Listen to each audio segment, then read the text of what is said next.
নমস্কার বন্ধুরা, আজকে আমরা সকাল বা বিকালে খাবার জন্য দারুণ মজার একটা নাস্তা বানিয়েছি। দেখুন, 1 কাপ সুজি দিয়ে কতগুলো নাস্তা বানিয়েছি। আর নাস্তাগুলো দেখতে কতটা লোভনীয় হয়েছে। এটা শুধু দেখতে সুন্দর নয়, খেতেও কিন্তু দারুণ হয়। এখন ভেতরটা দেখাবো। এই যে দেখুন কতটা ফুলকো ফুলকো। মশলা দেওয়ার জন্য কিন্তু খেতে কিন্তু ভীষণই ভালো লাগে। আপনারা এভাবেই নাস্তাগুলো বানিয়ে দেখতে পারেন। আশা করছি বাচ্চা থেকে বড় সকলেই ভীষণ পছন্দ করবে। তাহলে চলুন দেখে নিই আজকের রেসিপি। এই নাস্তা বানানোর জন্য প্রথমে কিছু সবজি রেডি করে নেব।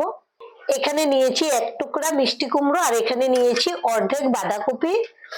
এখন আমি এই মিষ্টি কুমড়োটাকে গ্রেট করে নেব। আমি খোসাটা ছাড়িয়ে আগে থেকে ধুয়ে রেখেছিলাম। আর এই যে দেখুন, গ্রেট করার পরে এরকম হবে।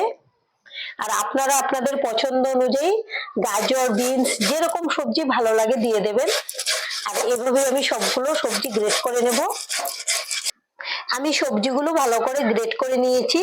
আর দেখুন বাঁধাকপিটা এরকম মিহি হয়েছে গ্রেট করার পরে। আর এদিকে গ্যাসে একটা কড়াই বসিয়েছি। এখন দিয়ে দেব সর্ষের তেল। আপনারা চাইলে এখানে সাদা তেলও দিতে পারবেন। আর নিয়েছি গোটা জিরে। আর দিয়ে দেব হিং। হিংটা দেওয়ার জন্য খুব সুন্দর সেন্ট হবে। আর যাদের তেলে ভাজা জিনিস খেলে গ্যাস হয় তাদের কিন্তু গ্যাসও হবে না। এবার নেড়েচেড়ে ভেজে নেব 1 মিনিটের মতো। 1 মিনিটের মতো ভেজে নিয়েছি, সুন্দর একটা সেন্টও হয়েছে। এবার দিয়ে দেব গ্রেট করে রাখা আদা। আপনারা চাইলে এর সঙ্গে রসুনও দিয়ে দিতে পারেন। আর এখানে নিয়েছি 4টা কাঁচা লঙ্কা কুচি। আপনারা যেরকম ঝাল খেতে পছন্দ করেন সেই আন্দাজ করে কমিয়ে বাড়িয়ে নেবেন। এখন এগুলোকে নেড়েচেড়ে ভেজে নেব এর কাঁচা সেন্টটা চলে যাওয়া পর্যন্ত। আদা আর কাঁচা লঙ্কাটাকেও 1 মিনিটের মতো ভেজে নিয়েছি। এবার দিয়ে দেব কুচানো পেঁয়াজ। আমি পেঁয়াজটাকে একটু বড় বড় করে কেটে নিয়ে, আপনারা চাইলে আরো মিহি করেও কুচি করে নিতে পারেন। এখন পেঁয়াজটাকে নরম করে ভেজে নেব।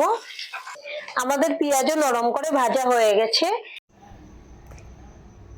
এখানে নিয়েছি কিছু গুঁড়ো মশলা, ঝাল লঙ্কার গুঁড়ো, জিরে গুঁড়ো, হলুদ গুঁড়ো সব একসঙ্গে দিয়ে দেব। আপনারা এখানে চাইলে কাশ্মীরি লঙ্কার গুঁড়ো, ধনে গুঁড়ো সবকিছু দিতে পারেন। এবার নেড়েচেড়ে মশলাটাকে কষিয়ে নেব। মশলা দিয়ে 30 সেকেন্ডের মতো নেড়েচেড়ে ভেজে নিয়েছি। এবার এখানে নিয়েছি একটা মিডিয়াম সাইজের টমেটো, এরকম বড় বড় করে কেটে নিয়েছি। আর দিয়ে দেব বাঁধাকপি, কুমড়োটাও দিয়ে দেব। আর দিয়ে দেব স্বাদ অনুযায়ী লবণ। আর একটু দিয়ে দেব। লবণটা আপনাদের সবজি বুঝে কম বেশি লাগতে পারে, আন্দাজ করে দিয়ে দেবেন। এখন খুব ভালো করে নেড়েচেড়ে মিশিয়ে নেব। খুব ভালো করে নেড়েচেড়ে মিশিয়ে নিয়েছি। এখন ঢেকে দেব। গ্যাসের ফ্লেমটা লোতে রেখেছি। ভালো করে সবজিগুলোকে সেদ্ধ করে নেব। 7-8 মিনিটের মতো সবজিগুলোকে সেদ্ধ করে নিয়েছি। ঢাকনাটা খুলে নিলাম। এর মাঝে আমি 2 বার নেড়েচেড়েও দিয়েছি। এখন কিন্তু কড়াইতে লেগে আসছে। এবার দিয়ে দেব জল। আমি যে কাপ মেপে সুজিটা দেব সেই কাপ দিয়ে জলটা দিয়ে দিচ্ছি। এখানে দিয়ে দিচ্ছি 1.5 কাপ জল। এবার সবজির সঙ্গে জলটাকে খুব ভালো করে ফুটিয়ে নেব। আমি জল দিয়ে আরো 5 মিনিটের মতো রান্না করে নিয়েছি। এখন কিন্তু সবজিগুলো পুরোপুরি সেদ্ধ হয়ে গেছে। আর এখানে নিয়েছি 1 কাপ সুজি। এখন আমি সুজিটা অল্প অল্প দেবো আর নাড়তে থাকবো, নেড়ে নেড়ে মিশিয়ে নেব সবজির সঙ্গে। এখানে যতটুকু সুজি লাগবে দিয়ে দেব। খুব ভালো করে নেড়েচেড়ে মিশিয়ে নেব আর একটা ডো বানিয়ে নেব। আমি 1.5 কাপ জল দিয়েছিলাম 1 কাপ সুজিতে, কিন্তু খুব সুন্দর করে ডোটা হয়ে গেছে, শুকিয়ে গেছে অনেকটাই। খুব ভালো করে নেড়েচেড়ে মিশিয়েও নিয়েছি। এখন গ্যাসের ফ্লেমটা একদম লোতে করে দিয়েছি আর ঢেকে রেখে দেবো 5 মিনিটের জন্য। তাহলে সুজিগুলো খুব ভালো করে সেদ্ধ হয়ে যাবে। 5 মিনিট পর ঢাকনাটা খুলে নেব। এর মাঝে আমি একবার নেড়েচেড়েও দিয়েছি। এখন কিন্তু সুজিগুলো খুব সুন্দর করে সেদ্ধ হয়ে গেছে। আপনারা দেখে হয়তো বুঝতে পারছেন একদম সফট হয়ে গেছে সুজিটা। এবার গ্যাসটাকে অফ করে দেবো আর এই ডোটাকে মিডিয়াম ঠান্ডা করে নেব। আমি ডোটাকে মিডিয়াম ঠান্ডা করে নিয়েছি। এই নাস্তাটাকে আরো চটপটা টেস্ট আনার জন্য আমি কিছু উপকরণ দিয়ে দেব। এখানে নিয়েছি চাট মশলা। আর নিয়েছি গোলমরিচের গুঁড়ো। আপনারা যদি বেশি ঝাল খেতে পছন্দ করেন গোলমরিচের গুঁড়োর সঙ্গে চিলি ফ্লেক্সও দিয়ে দিতে পারেন। আর এখানে নিয়েছি ধনেপাতা কুচি। এখন সবকিছু একসঙ্গে খুব ভালো করে মেখে নেব। আর ডোটা কিন্তু মিডিয়াম ঠান্ডা করে নিয়েছি, খুব বেশি ঠান্ডা হয়ে গেলে কিন্তু মাখতে ভালো হবে না। এবার খুব ভালো করে একসঙ্গে মেখে নেব, একদম সফট করে। আমরা রুটি বানানোর জন্য যেরকম করে আটা মাখি ঠিক এরকম করে মেখে নেব। আমি ডোটাকে খুব ভালো করে মেখে নিয়েছি, এবার হাতটাকে ধুয়ে নেব। এখন নিয়েছি একটা চপিং বোর্ড, এর মধ্যে আমি আটা দিয়ে দেব। হাতে একটু সাদা তেল লাগিয়ে নিলাম। এখন আমি ডো থেকে অল্প অল্প করে লিচি নিয়ে নেব, লিচির মতো শেপ নিয়ে নেব।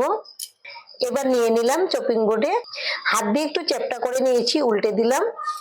উপর থেকে আরেকটু আটা দিয়ে দিচ্ছি, আপনারা চাইলে কিন্তু এটা তেল দিয়েও বেলে নিতে পারেন। এখন খুব হালকা হাতে এটাকে বেলে নেব। আর এখানে নিয়েছি একটা গ্লাস, এই গ্লাস দিয়ে আমি শেপটা দিয়ে নেব।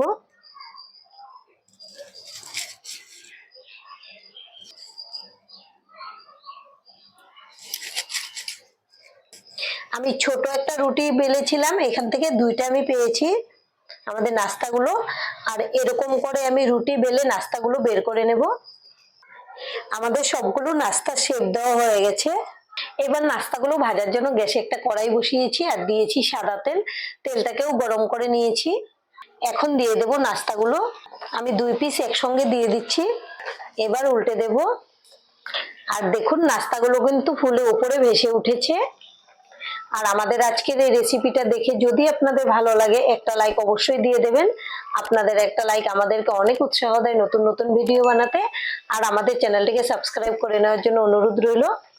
আমি সব দিক থেকে ঘুরিয়ে ফিরিয়ে সুন্দর একটা কালার আসা পর্যন্ত ভেজে নেব। আর গ্যাসের ফ্লেমটা আমি মিডিয়ামে রেখেছি, যেন সব দিক থেকে ভাজাটা খুব ভালো করে হয়ে যায়।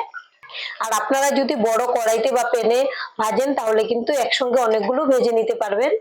এবার কিন্তু সুন্দর একটা কালার হয়ে গেছে, এখন আমি তুলে নেব।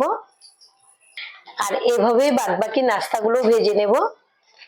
আপনারা এই নাস্তাগুলো বানিয়ে দেখতে পারেন, আশা করছি আপনাদের ভীষণ ভালো লাগবে। আর আজকের ভিডিও এখানেই শেষ করব। সবাই ভালো থাকবেন, সুস্থ থাকবেন, ধন্যবাদ।